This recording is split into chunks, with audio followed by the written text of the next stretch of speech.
Kabid Humas Polda Daerah Istimewa Yogyakarta Kombes Yulianto buka suara terkait menggemanya tagar hashtag Siskae bukan Muslim di media sosial Twitter. Kombes Yulianto menyebutkan Siskae mengaku sebagai seorang Muslim.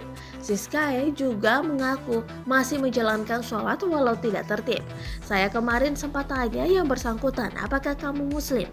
Dia jawab iya. Ketika saya tanya apakah kamu sholat tertib, dia jawab tidak, tapi masih sholat, kata Yuli kepada wartawan Rabu 7 Desember 2021.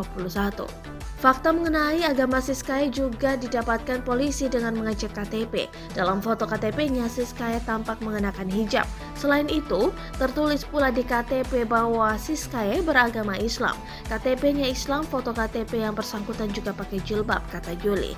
Diberitakan sebelumnya, tagar hashtag Siskae bukan Muslim menjadi trending topik di media sosial Twitter Rabu 8 Desember 2021.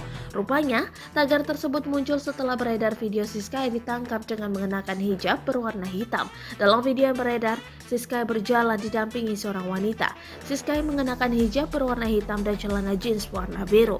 Adapun tagar hashtag Siskae bukan Muslim pertama kali digaungkan akun Twitter @lordcondet.